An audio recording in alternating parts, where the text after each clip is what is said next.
मोहित का अभी 2 महीने पहले ब्रेकअप हुआ है और वो जो चीजें कर रहा था ना रीअट्रैक्ट करने के लिए, वो बहुत ही गलत चीजें कर रहा था। पूरी तरीके से रिलेशनशिप उसकी खत्म ही हो रही थी, वो और ज्यादा दूर भाग रही थी। बट जब उसने मेरे को कॉल लगाया ना, पहले तो मैंने उसे 4 इमोशनल वुमेन फेसेस के बारे में बताया, यानी कि ब्रेकअप के बाद 4 फेजेस से वुमेन गुजरती है। उसके बाद स्टेप बाय स्टेप गाइड करा कि किस तरीके से तुझे रीअट्रैक्ट करना है। और आज 2 महीने बाद उसकी रिलेशनशिप पूरी तरीके से स्टेबल हो चुकी है। तो ये वीडियो उन लोगों के लिए बहुत इंपॉर्टेंट होगा जिनका रिसेंट में ब्रेकअप हुआ है, पिछले मंथ में ब्रेकअप हुआ है, क्योंकि मैं आपको स्ट्रेटेजी दूंगा कि आपको क्या फॉलो करना है रीअट्रैक्ट करने के लिए। गलतियां भी बताऊंगा और साथ में 4 इमोशनल वुमेन फेसेस के बारे में बताऊंगा जो आपके लिए बहुत इंपॉर्टेंट होंगे। और अगर ऐसा ब्रेकअप वगैरह नहीं भी हुआ है ना, तो फ्यूचर में ऐसी कंडीशन बन सकती है मेरे भाई, कुछ पता नहीं है। तो उसके लिए आपको ये वीडियो जरूर से देख लेना चाहिए। ज्यादा टाइम वेस्ट नहीं करूंगा, सीधा स्टार्ट करते हैं। सबसे पहले जानते हैं 4 emotional women faces. First phase होता है relief plus emotional set down. ये जो फेज होता है ना ब्रेकअप के बाद 1 से 4 हफ्तों तक ये चलता है। इसके अंदर वुमेन डिसाइड कर रही होती है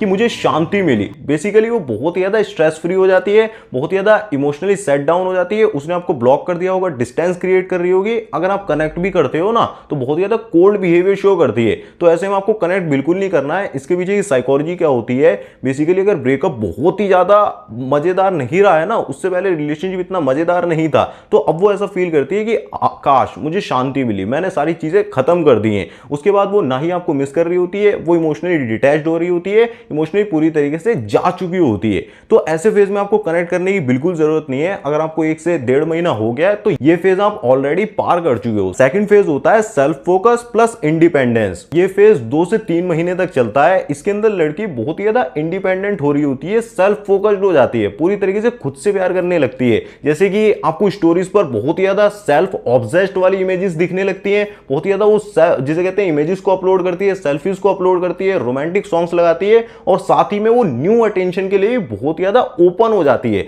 मतलब अगर कोई नया लड़का उससे कनेक्ट कर रहा होता है, तो उससे भी वहां पर कनेक्ट करने की जिसे कहते हैं कोशिश करती है। बट इतना डीप कनेक्शन इंस्टेंटली नहीं बनता है। ये गलतफहमी मत पालना कि ब्रेकअप के बाद अचानक से कोई नया लड़का आ गया तो वो मतलब डीपली जुड़ गया, नहीं, ऐसा नहीं होता है। बट वो सोशली बहुत ही ज्यादा एक्टिव हो जाती है, बहुत ही ज्यादा ओपन हो जाती है, एक्सप्रेसिव हो जाती है। बेसिकली वो आप नोटिस करोगे कि वो अब इतना ज्यादा मतलब खुश कैसे दिखाई दे रही है। वो बेसिकली खुद को प्रूव करने की कोशिश कर रही होती है, I am okay without him. और एक तरीके से और लोगों के साथ भी जबरदस्ती वो कनेक्ट करके खुद को भी हैप्पी फील कराती है। तो इस फेज में अगर आप निकल चुके हो, 1 से 2-3 महीना हो चुका है, तो फिर आता है next phase, phase number 3 reflection phase. 2 phase निकलने के बाद तीसरा जो फेज होता है ना, वो बहुत इंपॉर्टेंट होता है। यहां पर उसे पास्ट मेमोरीज याद आने लगती हैं। ये बेसिकली 3 से 4 हफ्तों के लिए चलता है। दूसरे लोगों से वो कंपेयर करना आपको शुरू कर देती है, उसके अंदर क्यूरियोसिटी बिल्ड होने लगती है, वो सोचना शुरू कर देती है कि अब वो कैसा होगा, अब उसकी लाइफ में कोई और आ गया होगा, या फिर उसकी लाइफ कैसी चल रही होगी।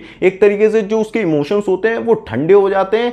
सिर्फ पॉजिटिव बातें उसे बहुत ही ज्यादा याद आने लगती है, पॉजिटिव मेमोरीज, और उसी वजह से वो आपकी तरफ आने के लिए एक तरीके से रेडी हो रही होती है। आप नोटिस करोगे इनडायरेक्ट वे में कहीं स्टोरी को सीन कर रही है, कोई शॉर्ट मैसेज भेज दे रही है, आपके फ्रेंड से कनेक्ट कर रही है। तो ये रिकनेक्शन का फेज होता है, एक तरीके से अट्रैक्शन क्रिएट होने के लिए एक विंडो की तरह काम करता है। लेकिन एक इंपॉर्टेंट चीज बोल देता हूं, 4th फेज में जाने से पहले आपको यह समझ लेना है कि बिल्कुल भी अगर इसके बीच में अगर आप कनेक्ट करने की कोशिश करते हो, तो एक तरीके से कहीं ना कहीं ये फेज डिले हो जाते हैं। इनमें टाइम बढ़ भी सकता है, जो मैं बता रहा हूं ना, 1 महीने 2 महीने, उससे ज्यादा भी हो सकता है। तो आपको बीच में कनेक्ट करने का, या फिर और भी गलतियां आगे वीडियो में बताऊंगा, उसे सुनना। फिलहाल हम 4th फेज में बात करते हैं। 4th फेज होता है डिसीजन फेज। ये जो फेज होता है ना, डिसीजन फेज होता है, ये भी बहुत इंपॉर्टेंट होता है। इसके अंदर वुमेन डिसाइड करती है, उसके पास 2 ऑप्शन होते हैं, या तो वो रिकनेक्ट करेगी, सॉफ्टनेस आ गई होगी और स्लोली जिसे कहते हैं कम बैक करेगी, या फिर दूसरा ऑप्शन होता है वो कंप्लीटली मूव ऑन कर जाएगी, अब उसे आप नहीं चाहिए। इसके पीछे के रीजन क्या होते हैं,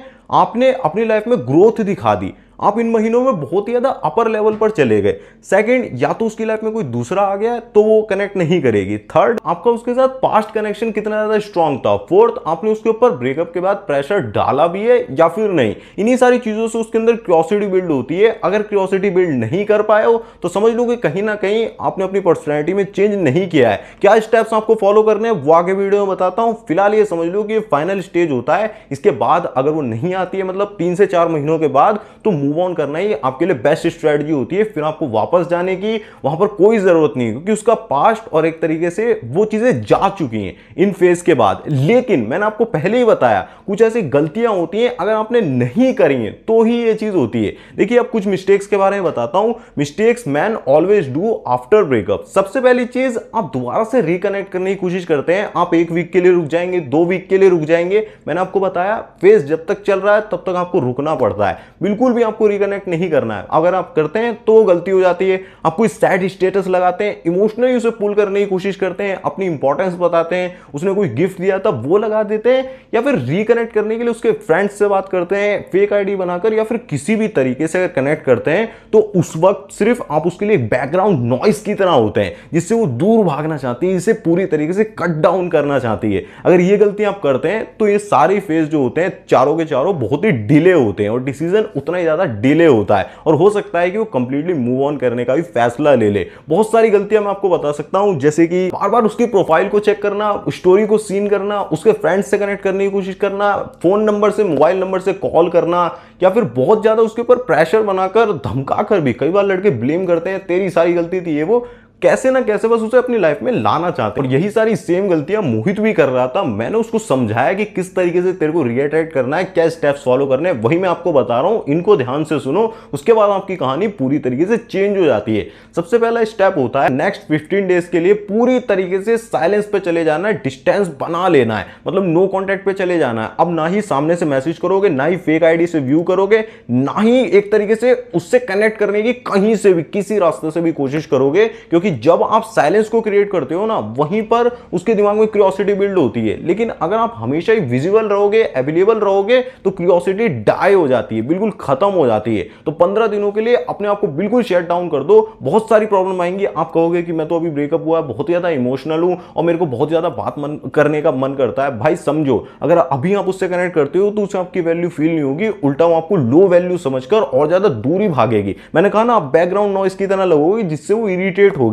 तो अभी आपको कनेक्ट बिल्कुल भी नहीं करना है। 15 दिनों के लिए बिल्कुल ही गायब हो जाओ, जैसे कि आप हो ही नहीं। इमोशनली डिस्टेंट होना बहुत ही ज्यादा जरूरी है कि आप उसके बारे में ज्यादा सोच भी नहीं रहे हो, ज्यादा थॉट्स नहीं होंगे ना, तो आप परेशान भी नहीं होगे। सेकंड स्टेप होगा focus on self upgrade during silence. ऐसा भी नहीं है कि सिर्फ साइलेंस रखना है, वही रूटीन को फॉलो करे जा रहे हो, इससे काम नहीं बनेगा। आपको ना एक तरीके से सेल्फ अपग्रेडेशन मोड पे चले जाना होगा, मैच्योरिटी लेकर आनी है, फाइनेंशियली खुद को ग्रो करना है, बॉडी वगैरह अच्छी करके बना लेना, बहुत ज्यादा अपने आप को अपग्रेड करने की पूरी तरीके से जान लगा दो। क्योंकि लड़की वापस जब आएगी ना, वो ग्रोथ को देखकर ही अट्रैक्ट होगी। अगर वो वापस से आती है 4th फेज के बाद 5th फेज में डिसीजन लेने के लिए 4th फेज में, तो अगर वो ग्रोथ नहीं देखती है तो वहां पर भी अट्रैक्शन क्रिएट नहीं होगा। तो भाई जितना ज्यादा कोशिश होकर अपने आप को अपग्रेडेशन मोड में लेकर चले जाओ और ज्यादा से ज्यादा अपग्रेड करने की कोशिश करने में लग जाओ। क्योंकि एक तरीके से ग्रोथ जहां पर दिखती है ना, वहीं पर ध्यान खिंचता है। और जहां पर पता लगा कि ये बंदा तो और ज्यादा शराबी हो गया और ज्यादा डाउनफॉल में चला गया, जाने के बाद अच्छा वो मैंने इसे छोड़ दिया, क्योंकि ये वैसे ही डिस्ट्रॉयर है। तो आपको ये गलती नहीं करनी है। स्टेप नंबर 3 में रिकनेक्ट विद सॉफ्ट टोन। अगर आपको कुछ ऐसा दिखने लगता है ना, जैसे कि उसकी स्टोरीज पर कुछ पुरानी चीजें दिखाई दे रही हैं, ओल्ड मेमोरीज के ओल्ड फोटोज, या फिर फ्रेंड्स के साथ वो आपके बात करना शुरू कर दे रही है, शॉर्ट रिप्लाईज, या फिर कुछ भी आ रहा है आपके पास, आपको इनडायरेक्ट सिग्नल मिलना शुरू हो गए, तो वहां पर आप सॉफ्टली, जिसे कहते हैं, कनेक्ट कर सकते हो, वो भी वार्म के साथ, मतलब बहुत ही ज्यादा लाइट स्माइल के साथ। अगर आप फिजिकली मिलते हो, देखते हो, या फिर नॉर्मली कोई मैसेज डाल सकते हो कि क्या चल रहा है लाइफ के अंदर, कैसा जा रहा है सब कुछ। बहुत ज्यादा रिलैक्स्ड होगी, कोई इमोशनल टोन नहीं होनी चाहिए, कोई पास्ट का कनेक्शन शो नहीं करना है, किसी भी तरीके से इंप्रेस करने की या फिर कुछ फालतू के डायलॉग बाजी बिल्कुल भी नहीं करनी है। वहां पर सिर्फ कमिटमेंट की कोई बात नहीं करनी है कि तुम्हें रियलाइज हो गया, मुझे छोड़कर क्या मिला तुम्हें, ये वो बकवास बिल्कुल नहीं करनी है।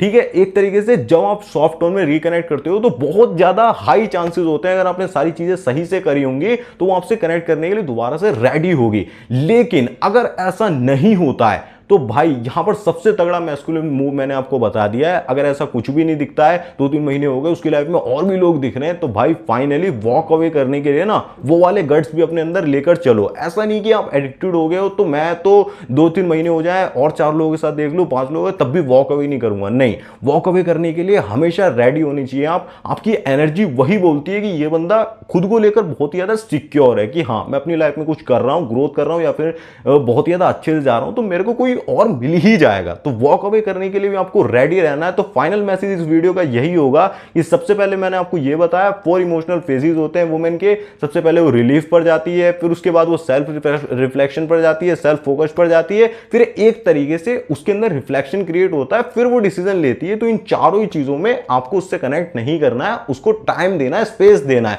फिर उसके बाद मैंने कुछ स्टेप्स बताए जो आपको फॉलो करने हैं, अपनी ग्रोथ को लेकर आना है, अपनी लाइफ में चेंज लेकर आना है, जिससे एक्चुअली में जिसे कहते हैं इंपैक्ट क्रिएट होता है। और नो कॉन्टैक्ट के बारे में अगर आप जानना चाहते हो कि एक्चुअली में कैसे फॉलो करते हैं, क्योंकि नो कॉन्टैक्ट का गलत मतलब ही लोग समझ लेते हैं और कुछ गलत ही रिजल्ट निकाल लेते हैं। नो कॉन्टैक्ट का मतलब होता है कि खुद से कनेक्ट नहीं करना। वो सामने स्क्रीन पर वीडियो आ रही है ना, सारी डिटेल में बता दिया है। अगर आपका ब्रेकअप हुआ है या फिर कुछ भी हुआ तो ये वीडियो आपके लिए बहुत हेल्पफुल रही होगी। उस पर भी क्लिक करके देख लो। मैं मिलूंगा आपसे उस वीडियो में, तब तक के लिए आप इस वीडियो को देखते रहे। धन्यवाद। जय श्री राम। अपना ध्यान रखें, खुश रहें।